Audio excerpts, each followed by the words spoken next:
Çalıştır. 103.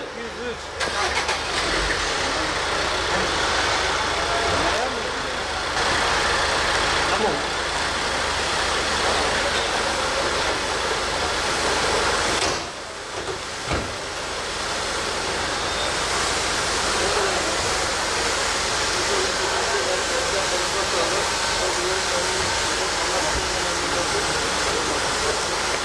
Yani antifriz aslında motor yağı gibi arabanın en önemli maddelerinden biridir.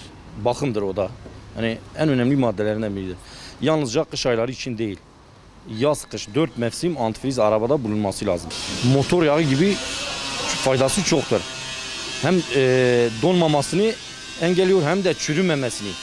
Çünkü motor metaldir, metalden oluşuyor. Çürümemesini engelliyor. Radyatör, kalifer, devirdaim bunların çürütmemesi içindir. Araç üzerinde oluşan hasar başta radyatör tıkanır, soğutma yapmaz, hararet yapar. Su pas yapar radyatörde, kaliferde. Hararet yapar araba.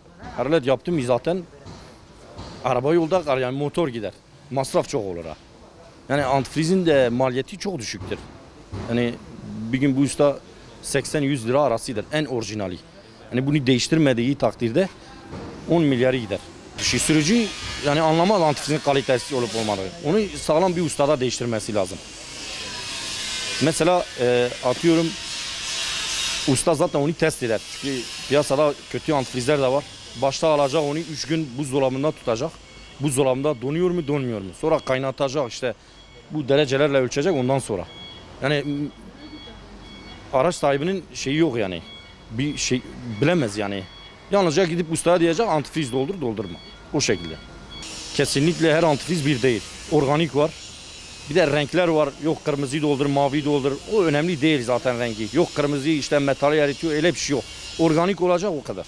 Derecesi iyi olacak. Donmayacak. Antifriz bir firması yanıma geldiği zaman önce numune alırım ondan. Buzdolabına koyarım. 3 gün orada kalır. Derecesini de yükselir. Donmadıysa ondan sonra kendi müşterilerime satarım. Kaliteli olduğu zaman 4 yıl ömrü var. Üstüne su ilave etmediğin sürece. Üstüne su ilave etmediğin sürece bir yerde de kaçak yoksa su doldurmazsan 4 yıldır. Ya bakım yaptığı zaman kış yaz bakıma geldiği zaman zaten antifrizle kontrol edilmesi lazım. Yani genelde tabii kışın başında geliyorlar. 20 yıldır şoförlük yapıyorum. Kendi aracımı kullanıyorum. Aracımda olması gereken her şeye çok özen ve çok titiz bir şekilde dikkat ederim. Şu an aracımı getirdim Mehmet Usta'nın yanına. Kış bakımı yapmak için. 4 lastiğimi kışlık bakımlarımı yaptım. Antifrizimi olmazsa olmazlarından antifrizimi tamamladım. Yağımı, yağ filtremi, hava filtremi değiştirdim. Gönül rahatlığıyla aracımı kullanabiliyorum. Bu antifriz olmazsa olmazlardan biri. Yağ desen tekrar 10.000 bakımından bir yağımı değiştiririm. Hava filtresi olmazsa olmazlardan yine. Aracın yakıtından, yol gidişinden bayağı bir farkı olduğundan dolayı bunların genel bakımlarını yapıp çıkıyorum. Antifriz deyince her yerden antifriz alınmaması gerekiyor. Neden derseniz kaliteli ustalar tarafından kaliteli ürün almak adına antifriz çok ciddi bir üründür. Gerçekten aracın bütün motor sisteminde olsun, soğutma sisteminde olsun antifriz olmazsa olmazlardan biri ve çok kaliteli ürün kullanılmasına dikkat edilmesi gereken hususlardan biridir. Yolda kalmamak için antifriz olması gerekiyor. Çünkü yolda neden kalınır? Antifriz olmayan bir araçta bunun termostatı olsun, bunun devirdaim sistemi olsun, bunun radyatör sistemi olsun.